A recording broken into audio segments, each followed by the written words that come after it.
Buenos días.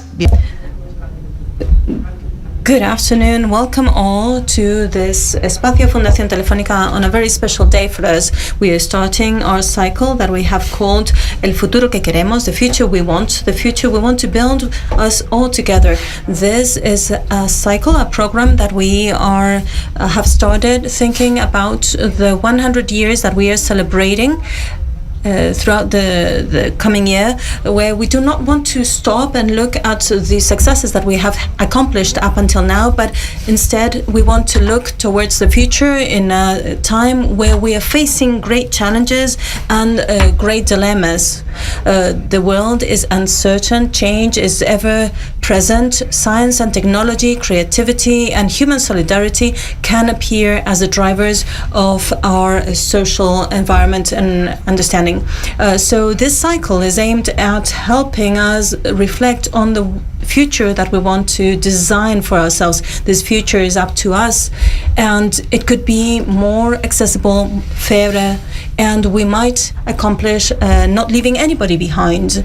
This is why during over this cycle, over this program, we will give voice to many thinkers, scientists, philosophers, so that they can help us find the keys in order to answer the question of what we can do today in order to build a better future for us all. And what a better way to start this program with J.Sandel. It is a great pleasure and a great honor to have him with us today. He's a philosopher, he's teacher and professor in Harvard. He's a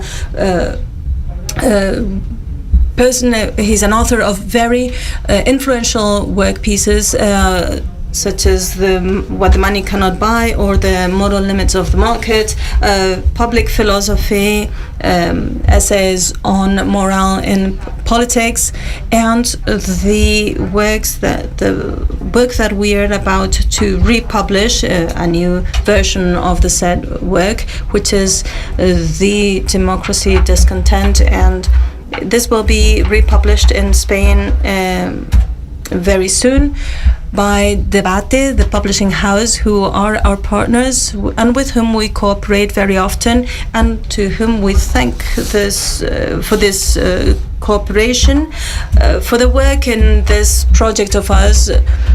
And also we want to thank Penguin Random House.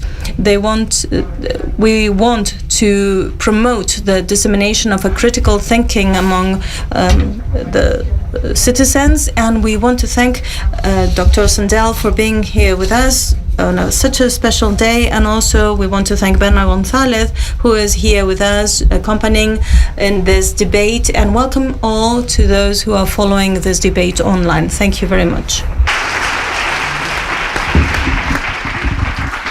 Buenas tardes, bienvenidos. Good afternoon.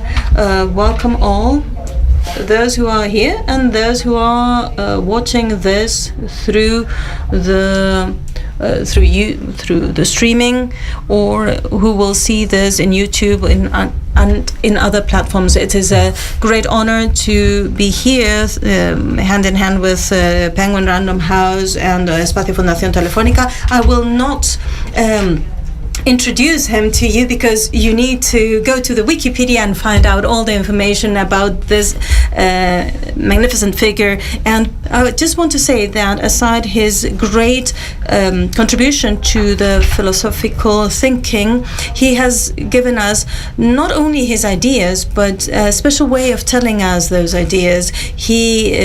His classrooms are filled with hundreds of students. He has even lectured over 14,000 people in South Korea.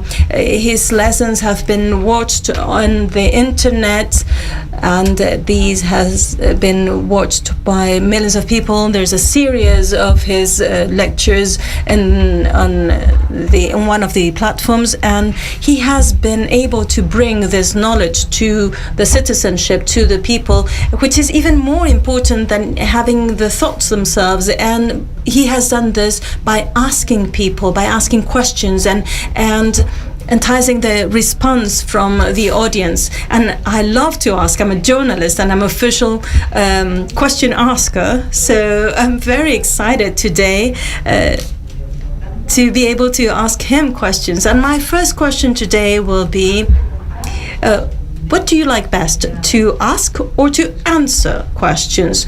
And I also want to add, do we listen to ourselves enough? Are we curious enough to ask questions and to answer these questions today? First, thank you to Berna for joining me in this conversation. It's a great honor to be with you. Asking questions and answering questions. It's at the heart of philosophy. Philosophy begins with questions, challenging the assumptions by which we live. But asking and answering questions is also at the heart of civic life, at least a healthy civic life. One of the deep challenges we face today in democratic societies is that we've lost the ability to reason with one another in the public square, in public spaces, about big questions that matter. What is a just society? What do we owe one another as citizens? What should be the role of markets in a good society? What does it mean to be a citizen? These are big questions that should be right at the heart of democratic public debate.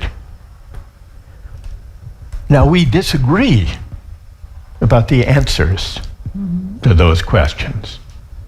But the challenge for democracy is to create a space in which we can reason across our differences, which suggests that we need to somehow improve our ability to ask and to answer questions. And what this requires is that we develop the art of listening.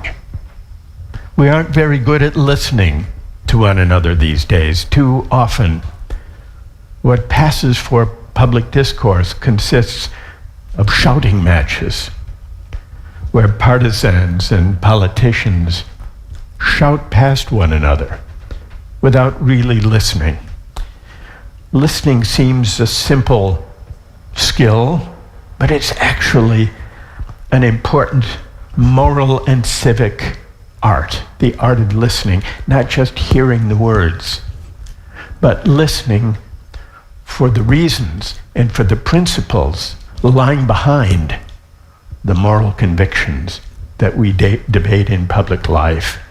So I think one of the big challenges facing our democracies is how to overcome the deep divisions, the polarization. And the answer to that question, Berna, I think, is to find ways to cultivate the art of listening, which is not as easy as it may seem on the surface. Mm-hmm. Gracias. Thank you. We live in a world that is more connected every day. There are more networks. We chat through Tinder, through Twitter, through Instagram. And I've read that you don't allow, I don't know if this is so true, but that you do not allow people to have their tablets, their mobile smartphones in your classes. And I want to highlight that I just have my mobile here to know the time. Don't think that I'm planning to use my mobile here. But we seem to be like appendices of our own devices, and we listen to each other worse than we used to. Despite all the networks that interconnect us, are we listening less to each other than before?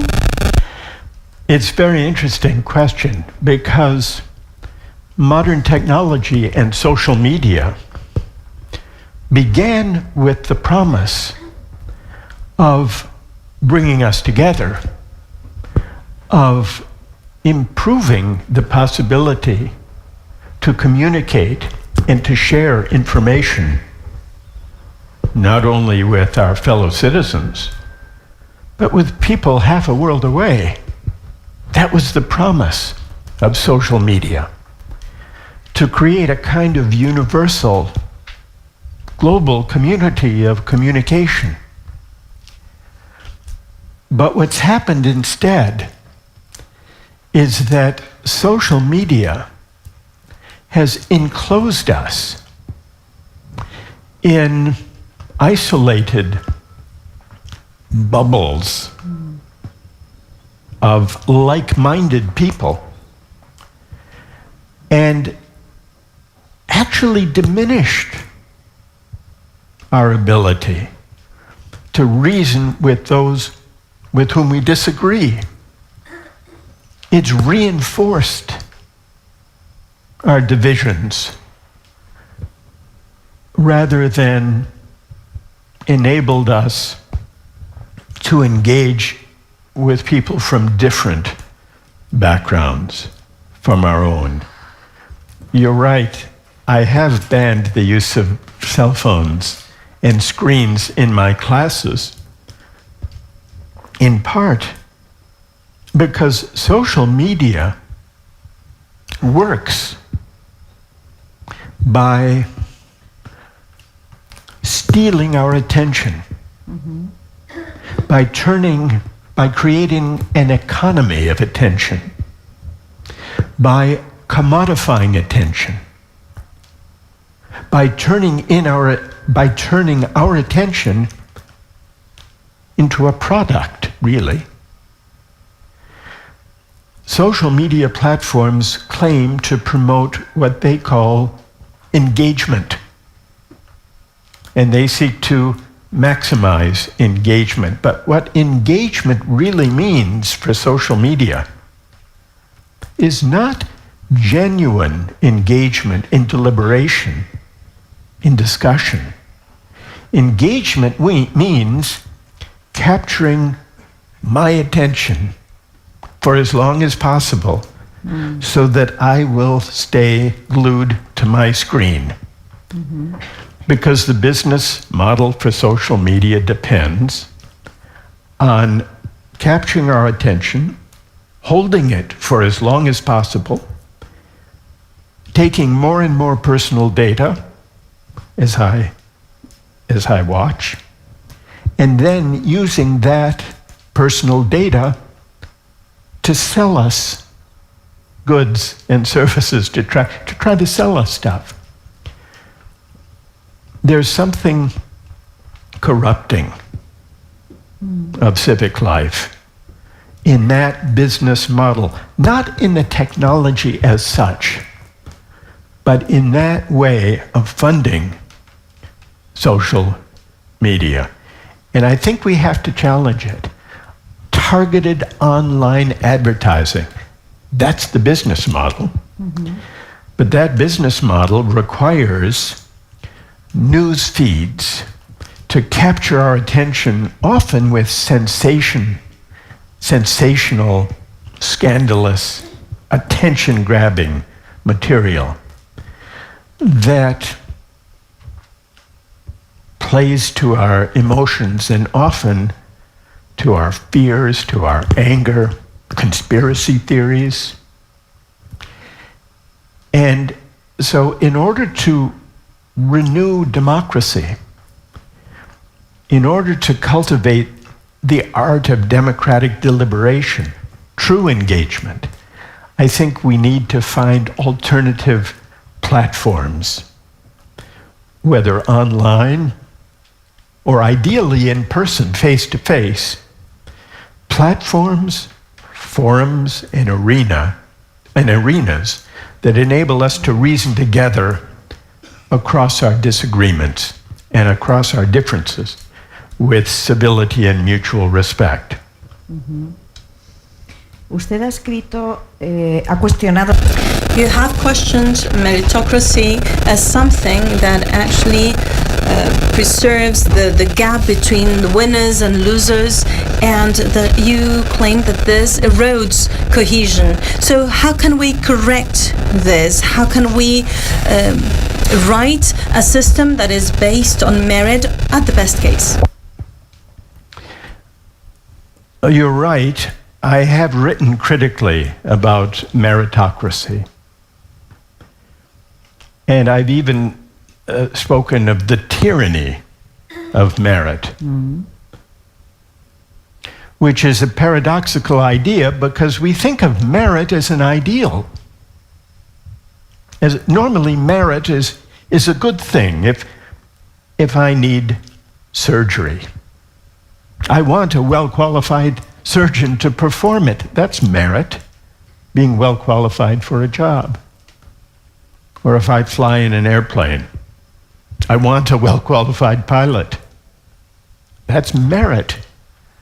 So how could merit be a kind of tyranny?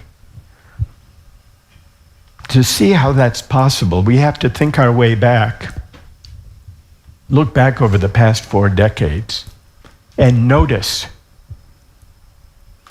that during the past 4 decades, the divide between winners and losers has been deepening, poisoning our politics, setting us apart.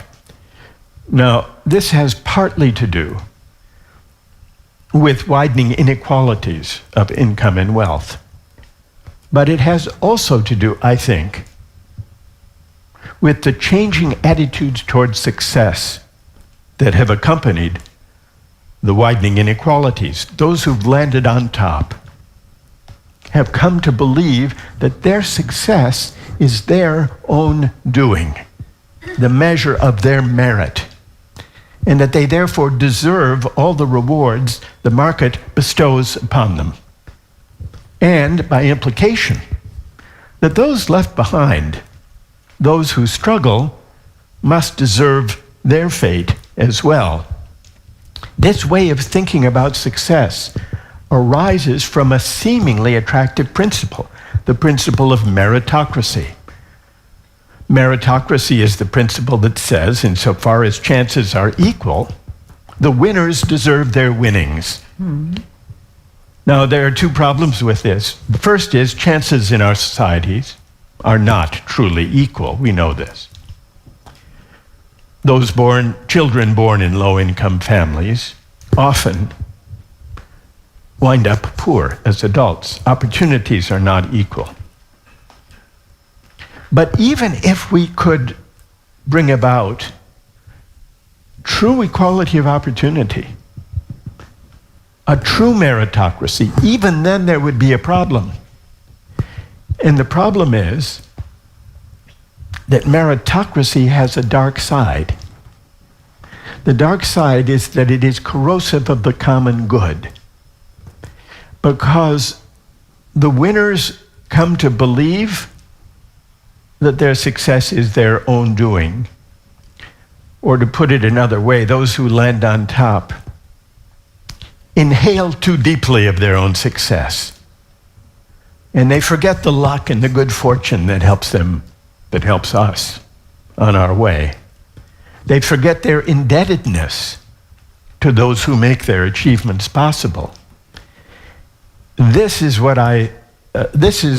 the way in which meritocratic thinking leads to social division, to harsh attitudes towards success that lead the successful to forget their indebtedness and their obligation to the wider society.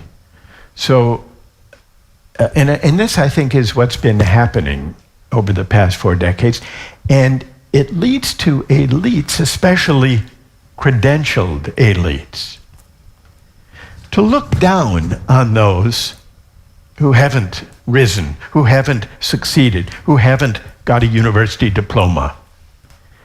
And sooner or later, working people without a university diploma notice that they're being looked down upon, and that their voice doesn't matter, and that their contributions are not valued and respected in a society where so much prestige goes to professional degrees, to people who work in finance, to credentialed elites.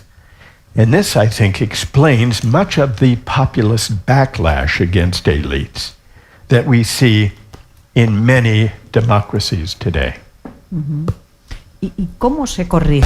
And how do we correct this situation? How can we amend these type of effects?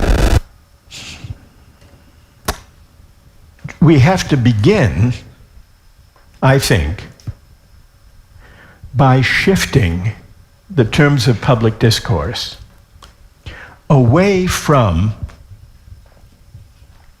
focusing on arming people for meritocratic competition,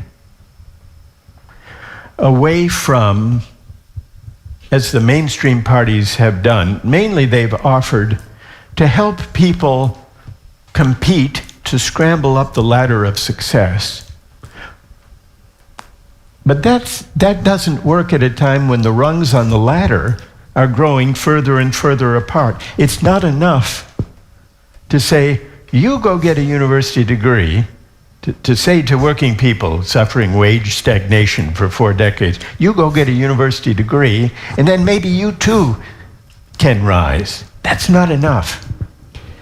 So we need to shift to a political project that emphasizes the dignity of work rather than meritocratic competition. And by the dignity of work, I mean that asks how we can make life better for those who make valuable contributions to the economy and the common good through the work they do, the families they raise, the communities they serve, even though they may not have a university degree.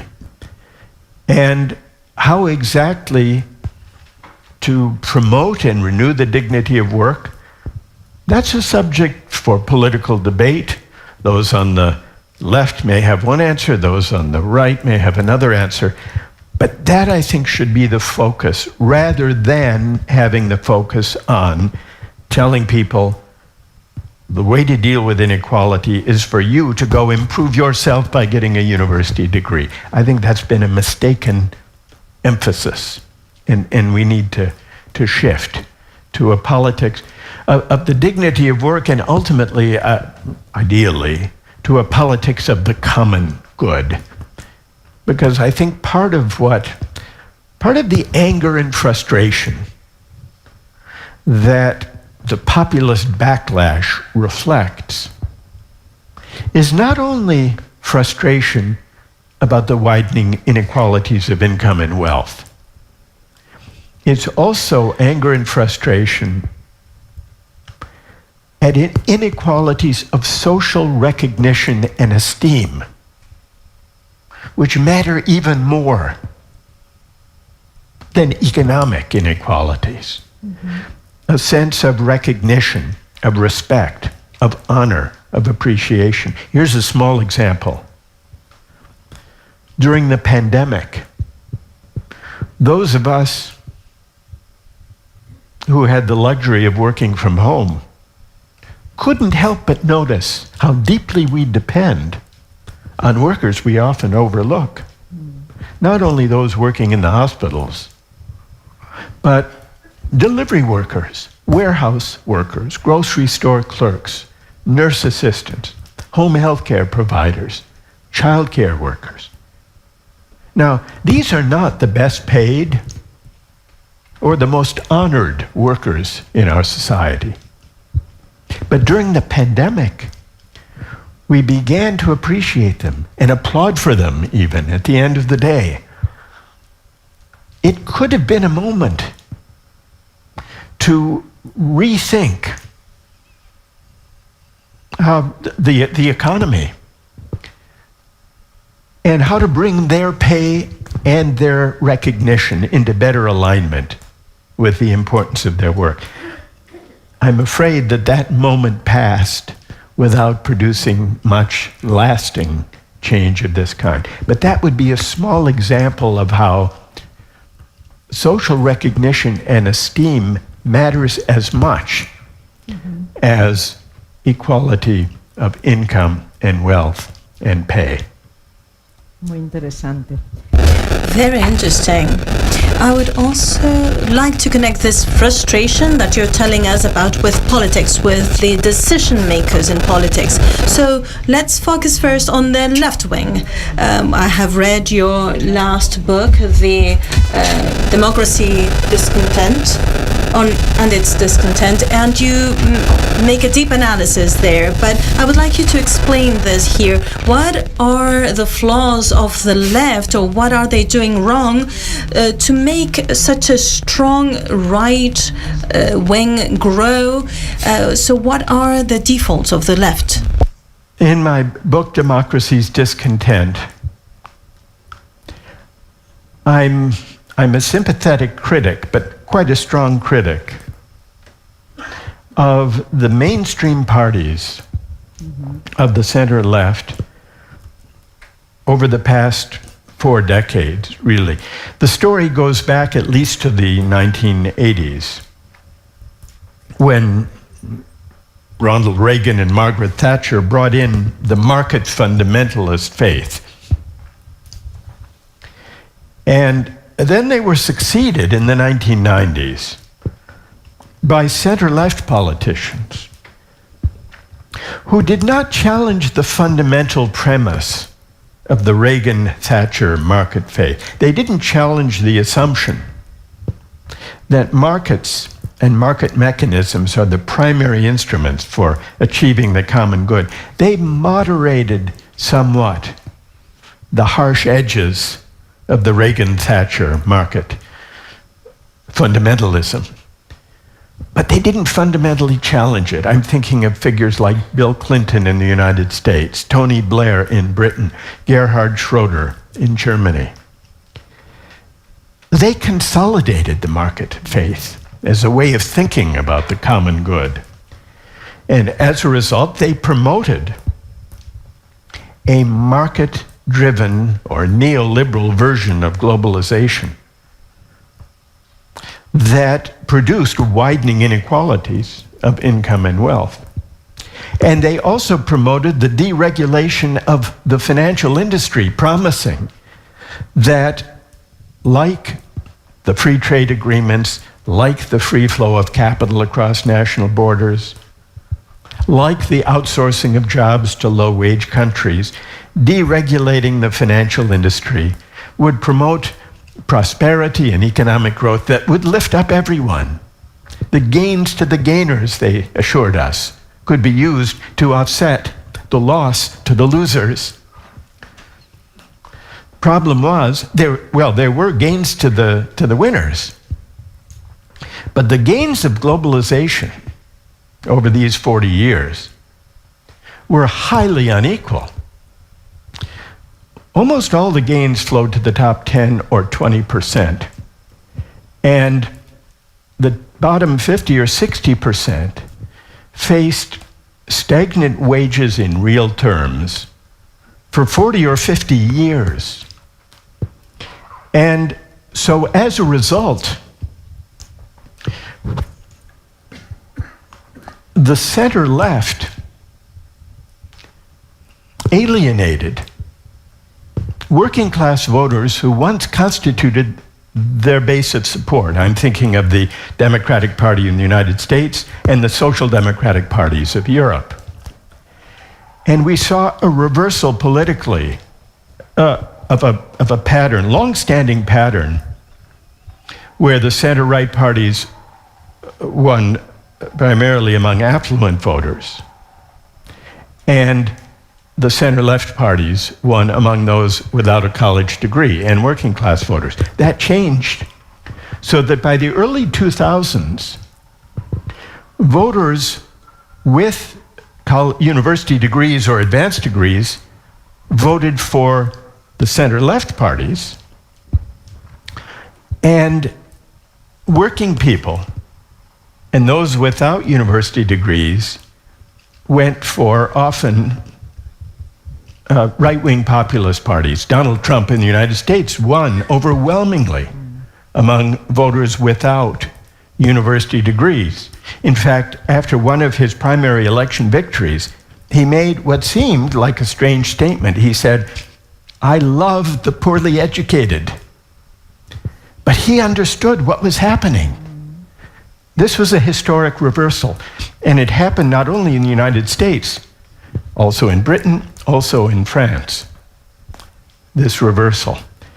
And so the question now is, how can center-left parties reconnect with working people after having become associated with the deregulation of finance and with the professional classes and with the well-educated, well-credentialed classes, having embraced and promoted the neoliberal version of globalization. So they become the object of the backlash. It's a backlash against elites, credentialed elites, professional elites, academic elites, all of whom are associated now with mainstream center-left parties. And this is the struggle now that the Democratic Party in the United States faces, likewise the Labour Party in Britain, likewise other social democratic parties in Europe. ¿Y qué pasa? So, what happens with the right wing then? We have analyzed, and in your book you go deep into the mistakes made even by Obama. But what is going on with the right wing? What have been their mistakes so that the most populist and most radical version of the right wing is winning, sequestering also their values? What happened to the right during this period is that the mainstream conservative parties also embraced neoliberal globalization. So they too were discredited, but from within the right.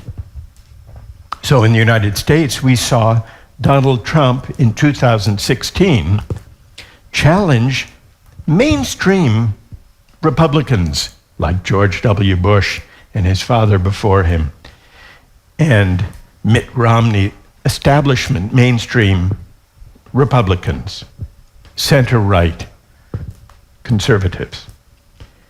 And he attacked them for embracing neoliberal globalization, for ignoring working people, for ignoring the threat, as he claimed, to jobs from immigration.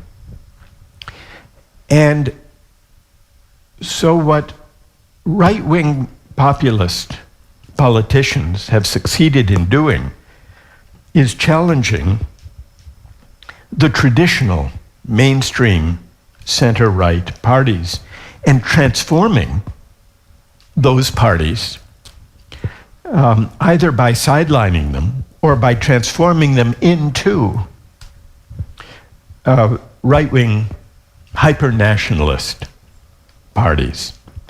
So just as the center-left or social democratic parties have to reinvent themselves to reconnect with working people, so mainstream center-right conservative parties have to decide what they will stand for and whether there is a version of conservative politics that can offer an alternative to the right-wing populist version represented by figures like Trump in the United States or Marine Le Pen in France, and to create an alternative to the rising right-wing version of a kind of hyper-nationalist politics. So this is a challenge not only for social democratic parties, it's also a challenge for mainstream center-right parties.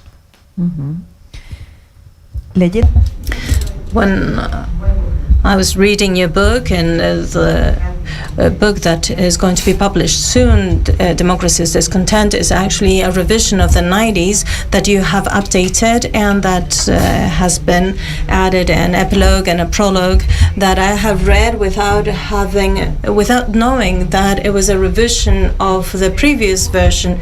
But I have seen that when I was reading it, that we are coming to all this late, that we are late to reforming, to regulate capitalism, to save democracy. I sense some sort of pessimism. Is this right? Are we late to reform capitalism? I think we are late in the sense that the warning signs were present back in the 1990s even, when both parties uncritically embraced a version of market-driven or neoliberal globalization.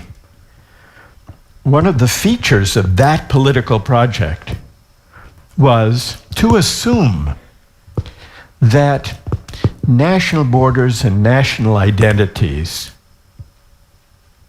should ideally be overcome in favor of a kind of global capitalism with a project that maximizes the free flow of people and goods and capital across national borders.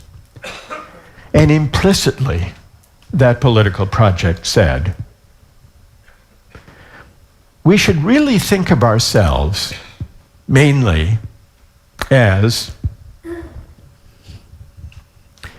universal citizens,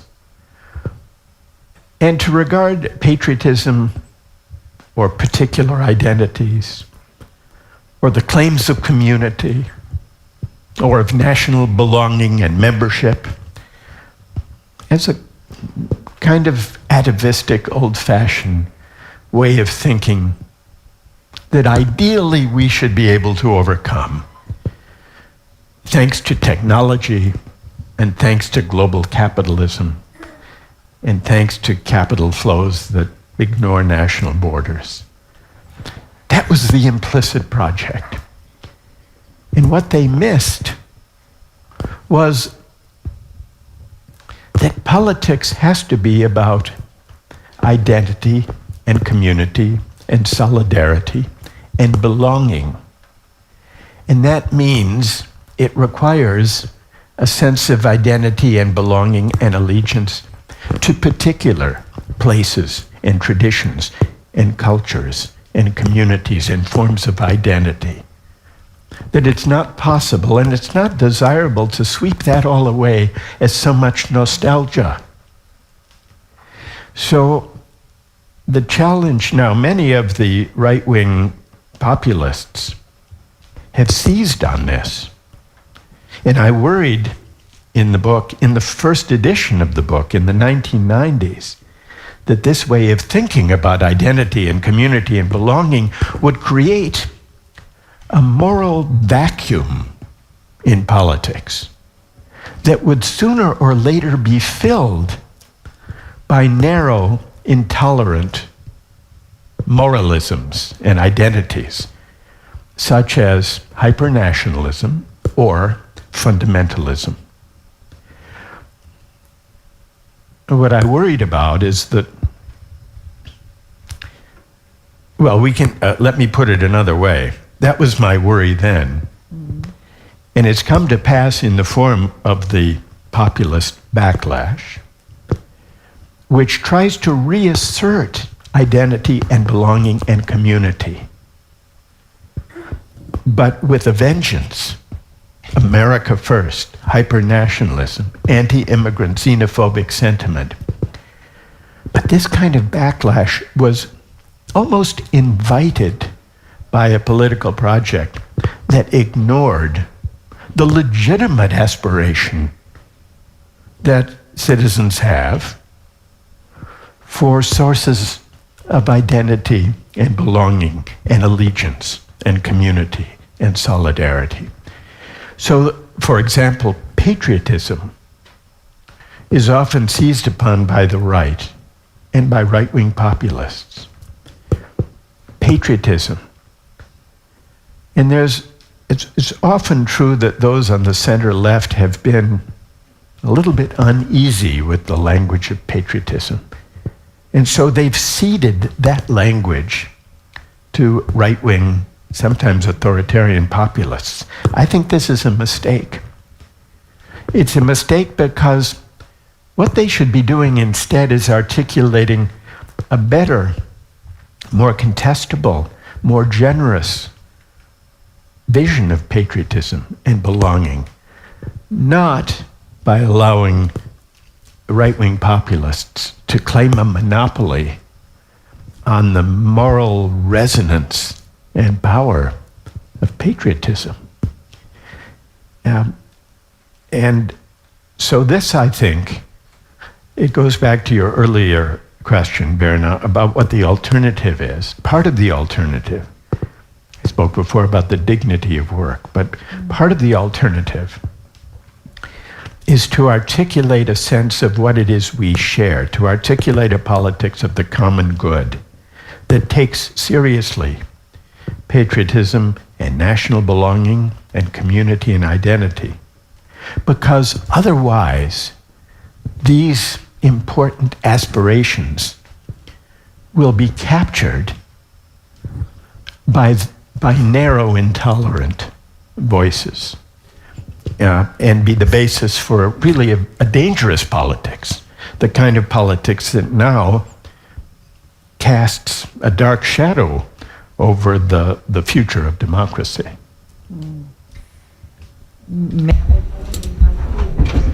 You have made it easy to ask the next question. Is our democracy in danger right now?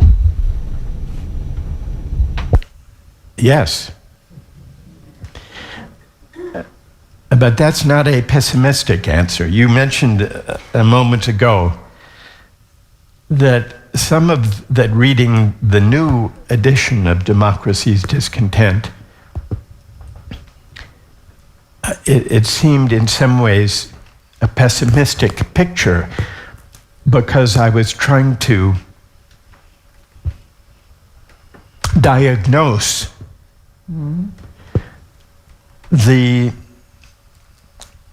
narrowness of vision among mainstream parties and politicians that opened the way to the threats to democracy that we now experience. And I am critical of those mainstream politicians and elites. I think many of the grievances are legitimate grievances. Elites do share responsibility for creating the inequalities of income and wealth, but also of social esteem that have given rise to the backlash. So that you could say, I don't know if I would describe that as a pessimistic picture, but as a critical diagnosis of what's gone wrong.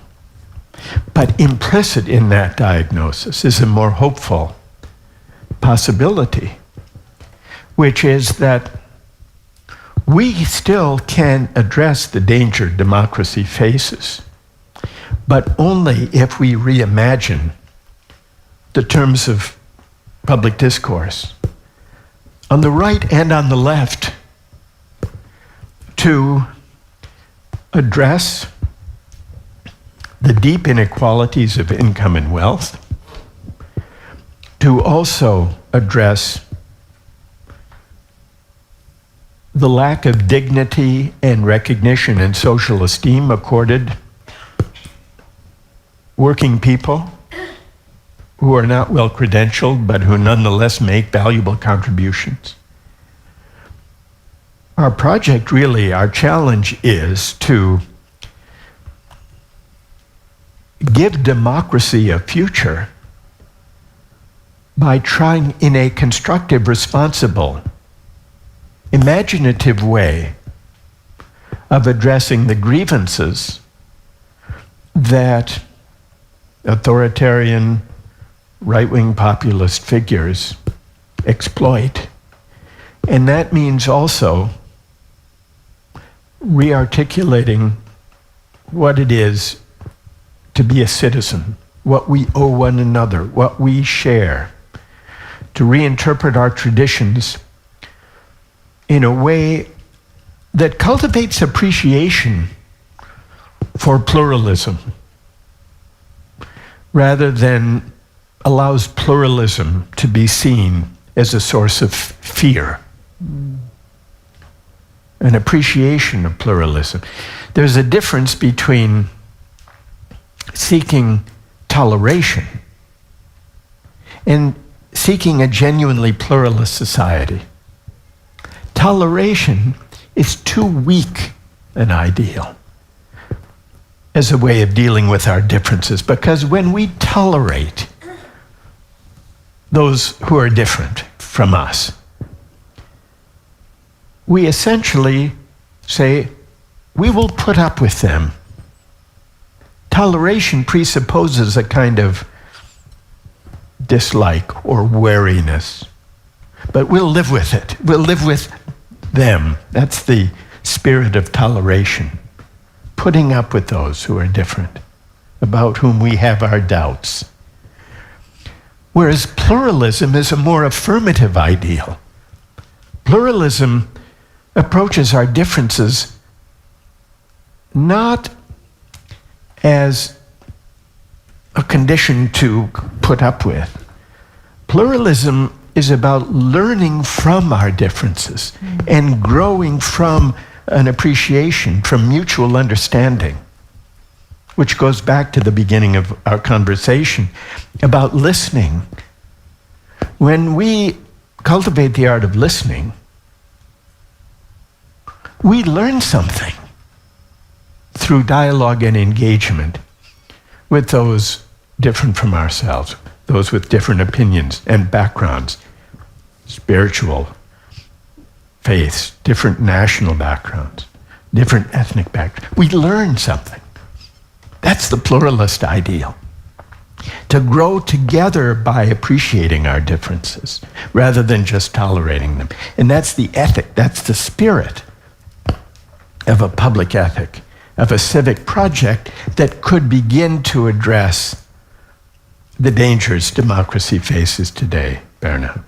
Mm-hmm. What do you think? Is that too optimistic? No. Yes. No, not at all. It's perfect. So many good ideas, excellent ideas that we will definitely keep. I would like to open the Q&A for the audience, and while you think your questions, I would like to ask you also about artificial intelligence. We see that there are some voices demanding a pause, an interruption, a regulation for the AI. It seems like it's a bit late for all this. Would you say that AI is a threat, and all these instruments such as ChatGPT, are they a threat? Can we stop them? Is our privacy dead already?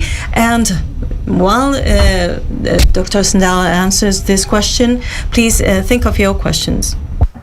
New technology takes many forms and poses different kinds of challenges. We've spoken about social media and its civic consequences, its tendency to divide us and to reinforce our differences. ChatGPT raises different questions. The most immediate question raised by ChatGPT, at least for teachers like me, is whether students will begin to submit essays and exams written by a bot.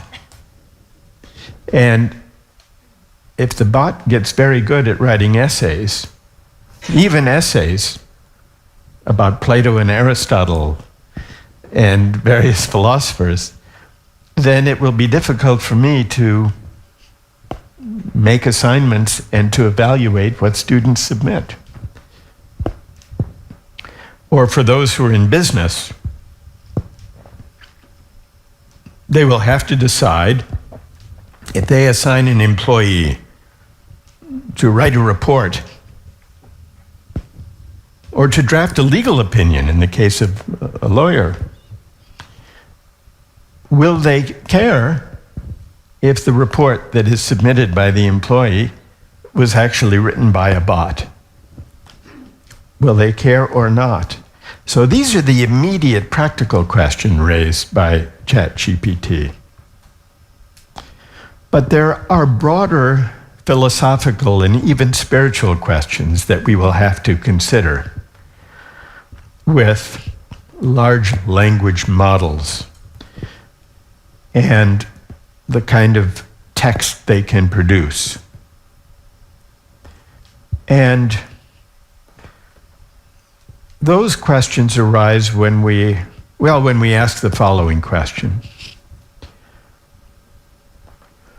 Would we be troubled if we found ourselves engaged in a conversation,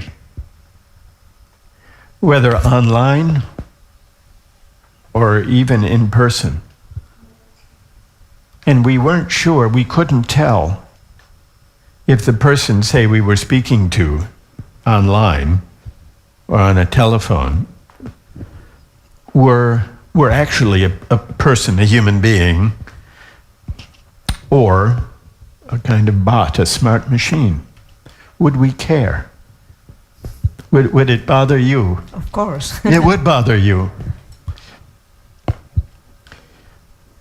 But suppose you're just calling for some practical commercial purpose. Suppose you're just calling to change your airline ticket, and you're speaking to an agent who's helping you. Would you care if you couldn't tell? Maybe they answer and make questions better than we do, the humans. Maybe. Tal vez Maybe. el chat GPT sabe hacer preguntas y... Maybe ChatGPT can give better questions and answers than us humans. There are some companies now that offer the possibility of aggregating all of your personal data with your permission during your life and designating certain people who, after death, after you die, maybe your loved ones, can communicate with you or with a digital avatar of you after you die, so that they could continue to converse with you, not only about past events, but also about new events. What would you think? What would Berna think about this new event 50 years from now? Your grandchildren or your great-grandchildren. What would you think about that? Hemos venido a escucharle a usted. We have come to listen to you, not to listen to my opinion. So, from the audience, do we have any questions? We have heard magnificent ideas. I think I see a raised hand over there. Is there a mic that we can give the audience? In your opinion, how would it be possible to change universities so that they stop to train today's students who are tomorrow's leaders to sustain an unsustainable system? Because universities are on the core of the society to have, right? Yes. And yes. Universities are not being able to train the leaders of tomorrow. Yes. In order to build a sustainable system. Yes. We are sustaining unsustainability. Yes. Yes. Thank you. The single most important thing we need to do in higher education, in universities, to train leaders for future society, is to make sure that we are equipping our students not only with technocratic skills, not only with the ability to engage in computer science and finance and STEM subjects, sciences, engineering, math, but to make sure that all of our students, whatever their field of specialty, are exposed to moral and civic education that equips them to be effective democratic citizens.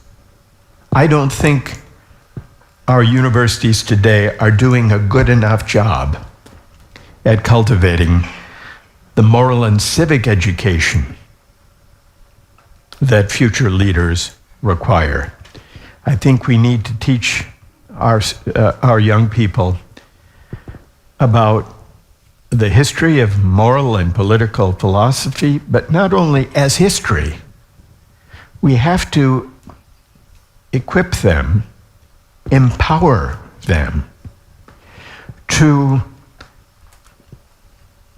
reason together in public about hard ethical and civic questions on the basis of civility and mutual respect. This requires practice in moral argument, in political debate, in rhetoric, in exchange, in critical thinking. All of these are crucial civic skills that an education focused only on technical subjects or technocratic training does not provide. I think that's the single most important role that universities have in training future leaders. ¿Surgen más preguntas? I think we have more questions. Good afternoon.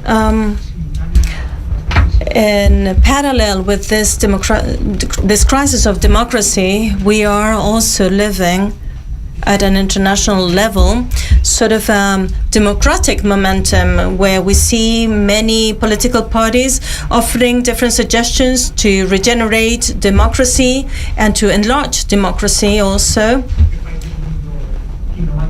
Almost every country is trying to innovate in finding ways to give voice to their citizenship, to be part of the decision-making processes. So,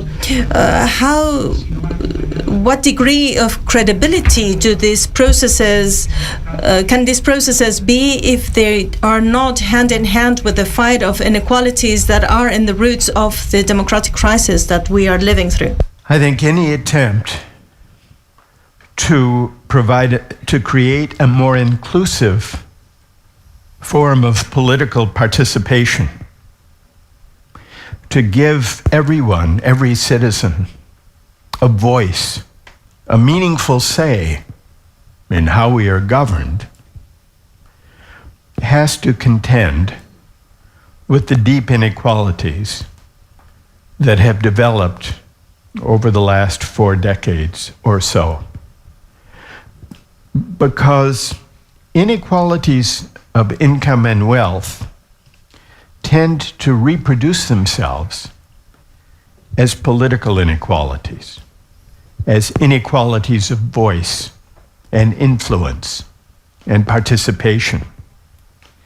We see this in democratic societies around the world. It's not enough to try to insulate politics and political participation from the social and economic inequalities in the society, because that insulation will never be strong enough. We have to deal with the structural inequalities themselves. And part of doing that requires reconfiguring the economies of our societies in ways that address these structural inequalities.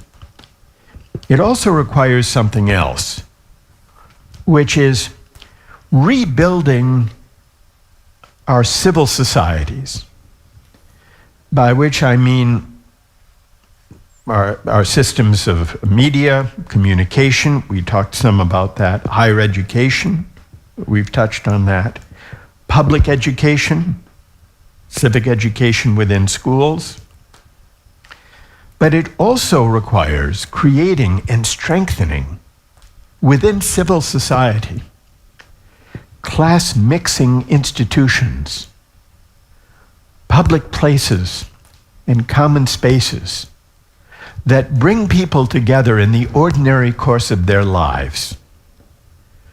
One of the most corrosive effects of the inequalities of recent decades is that those who are affluent and those who are of modest means increasingly live separate lives. We send our children to different schools.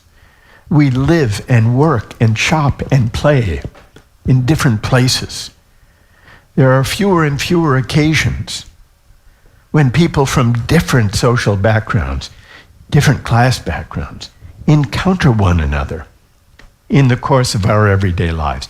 This matters for democracy because encounters, even accidental, inadvertent encounters of people from different social backgrounds, this is how we learn to negotiate and to live with our differences.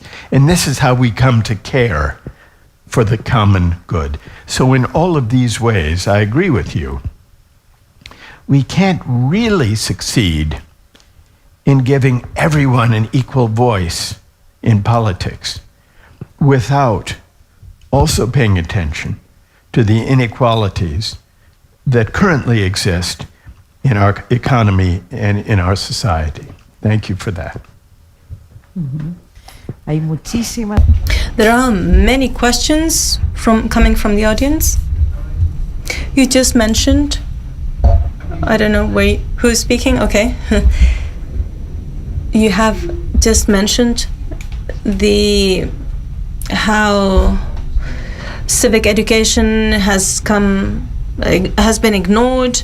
The critical thinking has been ignored. Also, sorry, I would ask you, since there are many hands raised, I would like you to be very specific as much as possible.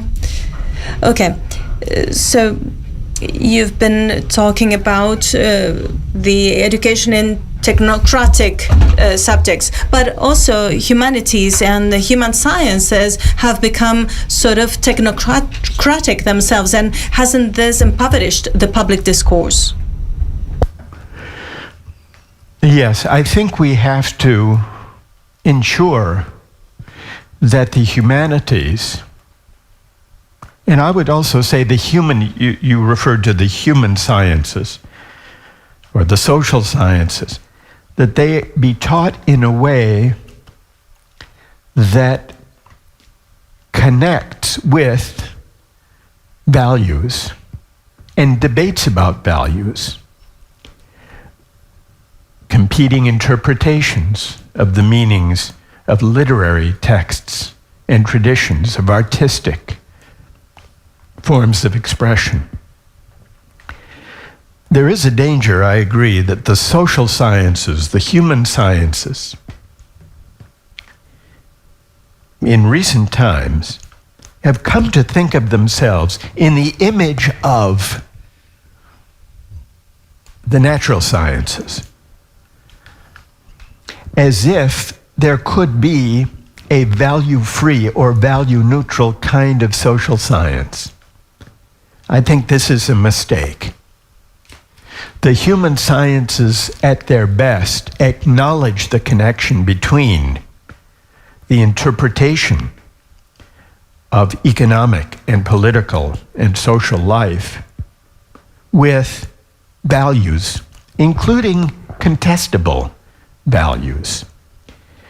And so I think it's important that we not allow the human sciences to be captured by a purely technocratic, supposedly value-neutral model or picture, because this is the tendency, especially in economics, which exerts quite a lot of influence in the social sciences or the human sciences.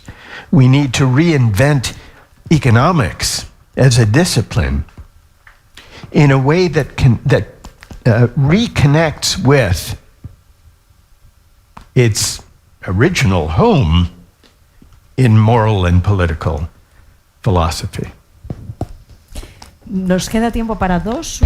We have time for 2 more questions. I think that somebody's going to give a mic to this person. I don't see any woman raising her hand. I'm curious how you envision the future of democratic participation in this re-articulated version of democracy that you laid out for us. A shift to appreciation of pluralism from arguably passive toleration. And how can government bodies, educational bodies, society writ large actively shift from one to the other?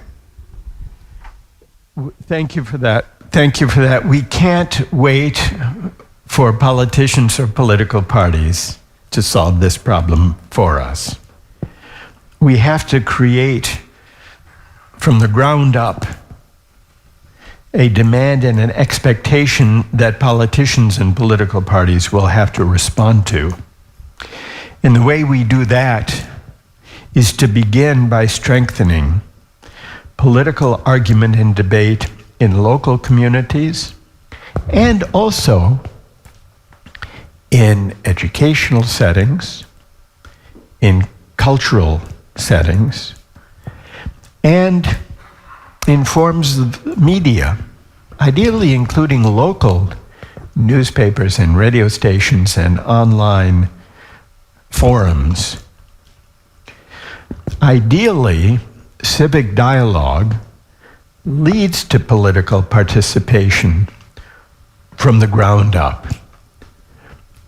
We can make a start within neighborhoods and communities by creating forums and platforms and media outlets that may not initially reach an entire country, but that cultivate the art of civic dialogue closer to home on issues that matter in a very immediate way to people in a neighborhood or in a community. And if that goes well, the civic skills cultivated through that kind of very immediate, local, practical dialogue and problem solving can extend its reach beyond the immediate neighborhood or community where it begins. So in some ways we have to strengthen local governments, community associations. We need to strengthen the civic infrastructure of a shared democratic life so that ultimately we cultivate democratic citizens capable of acting on a larger scale, but with the skills and the civic habits and the art of listening that is best cultivated closer to home in neighborhoods and communities on very concrete questions. That would be one way of beginning. We may also have to reinvent the media so that it's not only a kind of profit-driven kind of platform, but to experiment maybe with some not-for-profit forms of media that can take more time and provide more opportunities for the kinds of civic debates and arguments that we desperately need. Thank you. Eso lo tomaremos como una... We will take this as a suggestion for the media. Professor Sandel, you have written great essays, and I have found everything that you have said has been very interesting to me. But I think that you have not mentioned or missed to mention the European Union. Next Tuesday is the 66th anniversary of the foundation of the greatest accomplishment in current modern history, and the creation of a welfare state for which any American citizens could kill for having just half as good a welfare state as we do. And a second comment I would like to add is that Modi in India has put 500 million citizens in the middle class, and they have achieved the Modi care for a great number of citizens, much more or many more people than in the United States. Sometimes we punish ourselves and we criticize ourselves too much, but in Spain we have accomplished a very accomplished democracy and a state of welfare that I believe we need to give credit ourselves for. Sometimes American essay writers, essay authors give us references such as Reagan or Thatcher, but you have not mentioned Jacques Delors or other politicians who have been part of this consolidated democracy. Couldn't it be that we are maybe punishing ourselves too much, if I may say so? Yes. Well, it is true that the European welfare state has not really been, let me put it another way. It is true that the American welfare state has not begun to achieve what the European welfare states have achieved. We struggle, for example, to provide universal access to health care for everyone. And we've been debating this question for about 70, 80 years. And even up through the Obama administration, we were struggling to achieve even a partial access to health care for everyone. So the European welfare state is a great achievement. And nothing that I write about in Democracy's Discontent in any way questions or doubts that.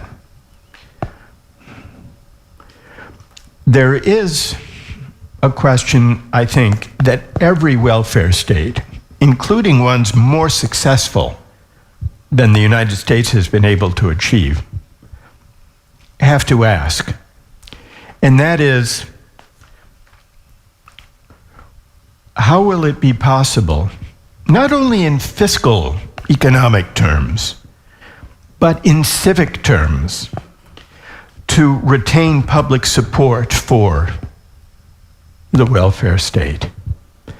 We often forget that the welfare state is only as strong as is the public support for it, and the public support depends on an ethic of the common good, to go back to a theme we were discussing earlier. The further our politics moves in a technocratic direction, the more we lose contact with questions of what we owe one another as fellow citizens. What are the sources and foundations of solidarity and mutual obligation? The more we forget those questions, the more they drop out of political debate, the harder it will be to sustain public support for the welfare state. And this, I think, is the biggest challenge, and it really requires that we reimagine a politics of the common good.